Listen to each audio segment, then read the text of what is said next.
Assalamualaikum warahmatullahi wabarakatuh. Apa kabar anak-anakku? Sebelum memulai pembelajaran, yuk kita berdoa terlebih dahulu.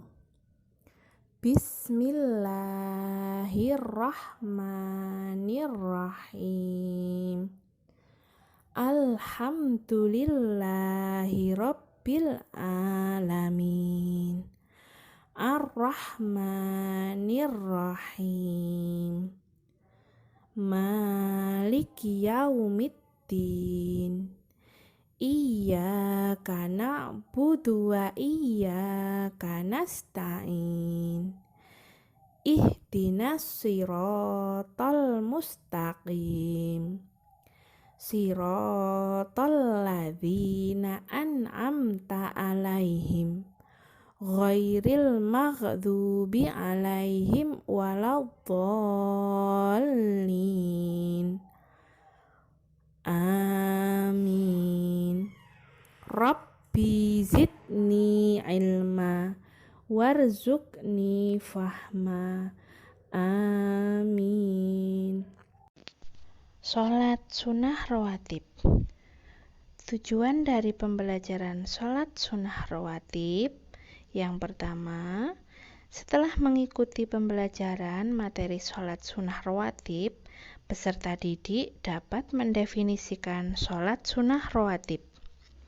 Kedua, setelah mengikuti pembelajaran, diharapkan peserta didik dapat mengetahui niat sholat sunnah rawatib. Ketiga, setelah mengikuti pembelajaran ini, diharapkan peserta didik dapat mengerti keutamaan-keutamaan sholat sunnah rawatib. Keempat, setelah mengikuti pembelajaran, diharapkan peserta didik dapat mempraktikkan cara melaksanakan sholat sunnah rawatib. Semuanya semangat ya anak-anakku. Hari ini kita akan belajar tentang sholat sunnah rawatib. Coba di antara kalian, apakah ada yang tahu apa sih sholat sunnah rawatib itu? Karena mungkin kalian masih asing dengan sholat tersebut.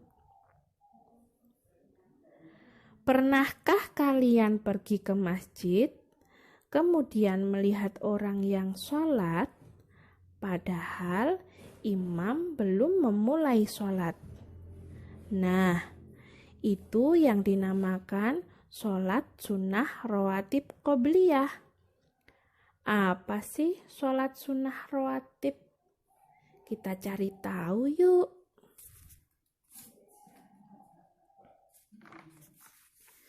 Banyak sekali amalan sunnah yang bisa kita kerjakan untuk menambah pahala ibadah wajib. Salah satunya adalah mengerjakan sholat sunnah yang selalu dikerjakan oleh Rasulullah Shallallahu Alaihi Wasallam. Dan bisa kita amalkan pula, yaitu sholat sunnah rawatib. Sholat sunnah rawatib adalah sholat sunnah yang mengiringi sholat fardu, yaitu sholat yang dikerjakan sebelum dan sesudah sholat fardu. Sholat sunnah rawatib yang dilakukan sebelum sholat fardu dinamakan sholat sunnah qobliyah. Sedangkan yang dilakukan sesudah sholat fardu disebut sholat sunnah ba'diyah. Hukum mengerjakan sholat sunnah rawatib adalah sunnah, yaitu bila dikerjakan mendapat pahala, sedangkan apabila ditinggalkan tidak mendapat dosa. akan tetapi rugi jika tidak melakukannya karena tidak mendapatkan pahala. Nah, anak-anakku, bagaimana ya sholat sunnah rawatib itu? Sholat sunnah rawatib ada yang sering dilakukan oleh Nabi Muhammad SAW dan ada juga yang jarang dilakukannya. Sholat sunnah rawatib yang sering dilakukan oleh Nabi disebut sholat sunnah mu'akkad atau sangat dianjurkan untuk mengerjakannya. Sedangkan yang jarang dilakukan oleh Nabi Muhammad SAW disebut sholat sunnah ghairu mu'akkad atau tidak ditekankan untuk mengerjakannya. Di antara sholat sunnah mu'akkad adalah 1. 2 rakaat sebelum zuhur. 2 rakaat sesudah zuhur. 3 2 rakaat sesudah maghrib. 4 2 rakaat sesudah isya. 5 2 rakaat sebelum subuh. Kemudian, di antara sholat sunat rawatib ghairu mu'akkad terdiri dari 1. 4 rakaat sebelum zuhur. Maksudnya yaitu 2 rakaat pertama termasuk sunnah mu'akkad. 2 rakaat berikutnya termasuk ghairu mu'akkad. 2 4 rakaat sesudah zuhur, maksudnya 2 rakaat pertama termasuk sunnah mu'akkad.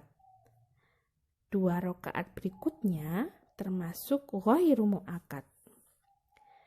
3 4 rakaat sebelum asar.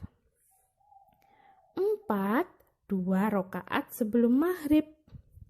5 2 rakaat sebelum isya. Setelah mengetahui ketentuan-ketentuannya, lalu bagaimana kita melakukannya ya? Cara melakukannya sama dengan sholat fardu, namun niatnya yang berbeda. Contoh, dalam niat sholat sunnah rawatib 2 rakaat sebelum subuh. Usolli sunnatas subhi raka'ataini qabliyatan lillahi ta'ala. Artinya, aku niat sholat sunnah 2 rakaat sebelum subuh karena Allah Ta'ala. Kemudian, contoh sholat sunnah rawatib sesudah maghrib atau niat sholat sunnah rawatib ba'diyah maghrib, yaitu usolli sunnatal maghribi rak'ataini ba'diyatan lillahi ta'ala. Artinya, aku niat sholat sunnah rawatib 2 rakaat sesudah maghrib karena Allah Ta'ala. Anak-anakku, di dalam sholat sunnah rawatib terdapat hikmah yang bisa kita dapat. Di antaranya adalah 1. Dapat menyempurnakan pahala ibadah sholat fardu. 2. Dapat menghapus dosa yang kita lakukan. 3. mencegah perbuatan yang buruk. 4. Pahalanya lebih baik daripada dunia dan isinya. 5. Akan mendapat rahmat dari Allah. 6.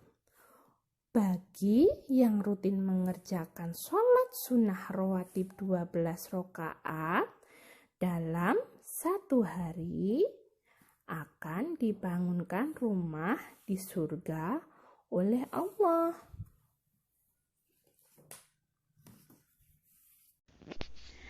Dari penjelasan tadi dapat disimpulkan bahwa sholat sunnah rawatib yaitu sholat yang dikerjakan sebelum dan sesudah sholat fardu. Sholat sunnah rawatib yang dilakukan sebelum sholat fardu dinamakan sholat sunnah qobliyah. Sholat sunnah rawatib yang dilakukan sesudah sholat fardu disebut sholat sunnah ba'diyah. Sholat sunnah rawatib dikerjakan secara munfarid, artinya dilaksanakan secara sendiri-sendiri. Bacaan dalam sholat sunnah rawatib tidak dinyaringkan. Hukum mengerjakan sholat sunnah rawatib adalah sunnah. Tidak ada sholat sunnah rawatib sesudah sholat subuh dan asar. Hikmah sholat sunnah rawatib yaitu menyempurnakan pahala ibadah sholat fardu, dapat menghapus dosa yang kita lakukan, mencegah perbuatan yang buruk, pahalanya lebih baik daripada dunia dan seisinya. Anak-anakku, setelah kita mengetahui arti sholat sunnah rawatib, ketentuan sholat sunnah rawatib, lafal sholat sunnah rawatib, dan hikmah sholat sunnah rawatib, semoga kita selalu dapat melakukannya ya, supaya sholat fardu kita menjadi sempurna. Alhamdulillahirabbil alamin. Kita sudah mempelajari materi sholat sunnah rawatib. Semoga bermanfaat ya anak-anakku. Terima kasih. Wassalamualaikum warahmatullahi wabarakatuh.